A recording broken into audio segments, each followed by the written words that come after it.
Selamat pagi, Shalom. Bertemu kembali untuk mendengarkan renungan harian. Jangan kita melupakan sejarah. Hari ini mari kita mendengarkan hubungan karunia roh dengan Alkitab bagian kedua. Ayat renungan terdapat dalam kitab 1 Korintus 12 ayat 28. Demikian firman Tuhan, dan Allah telah menetapkan beberapa orang dalam jemaat, pertama sebagai rasul, kedua sebagai nabi, ketiga sebagai pengajar.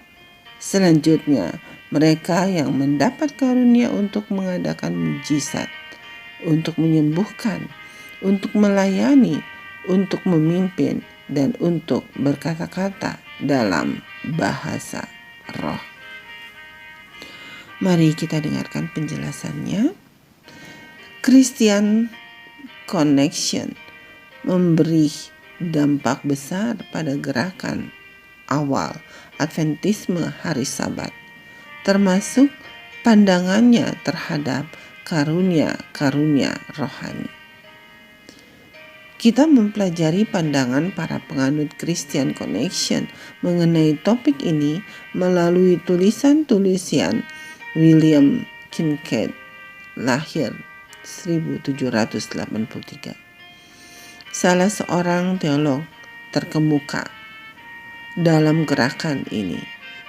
Kincaid menulis pada tahun 1829 bahwa pada masa mudanya ia menolak menyebut dirinya dengan nama apapun selain orang Kristen, dan bahwa ia tidak akan menjadikan buku apapun sebagai standarnya selain Alkitab. Dalam hal keagamaan, ia tentu saja memahami bahwa otoritas tertinggi adalah Alkitab. Akan tetapi, dalam pembahasannya yang panjang tentang pemulihan tatanan kuno, ia menyatakan bahwa ia tidak dapat menerima tatanan perjanjian baru bila kurang dari 1 inci pun. Ia berpendapat bahwa pada pusat tatanan perjanjian baru terdapat karunia-karunia roh, termasuk karunia bernubuat yang ditata dalam tempat-tempat seperti 1 Korintus 12 ayat 8 sampai 31 dan Efesus 4 ayat 11 sampai 16. Kehadiran karunia-karunia roh di gereja adalah tatanan yang ada sejak zaman kuno. Setiap orang yang menentangnya berarti menentang kekristenan primitif.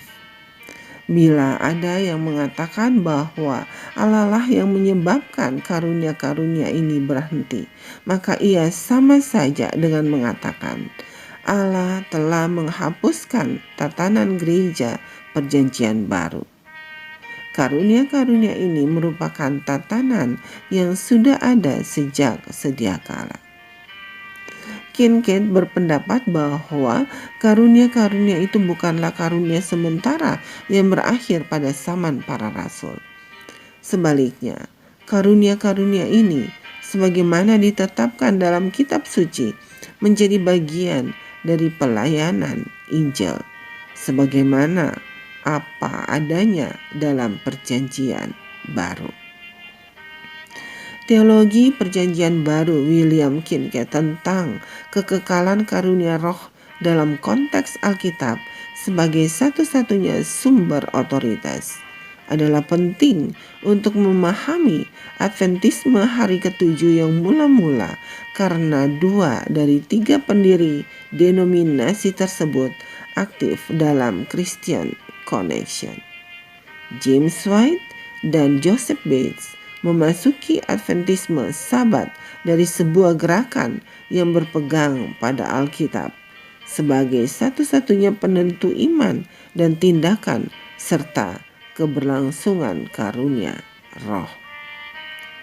Keseimbangan yang baik antara kedua tercermin dalam tulisan-tulisan James White. yang memberikan corak bagi fungsi yang tepat dari karunia-karunia roh di gereja. Ya Tuhan, Bapa kami yang baik, kami bersyukur kepadamu karena Engkau telah begitu peduli terhadap gerejamu sehingga Engkau mencurahkan karunia-karunia Roh Kudus. Bantulah kami agar lebih bijaksana dalam menggunakan karunia-karuniamu. Saudaraku, demikianlah renungan harian hari ini, tanggal 24 Februari. Selamat beraktivitas. Tuhan Yesus memberkati. Amin.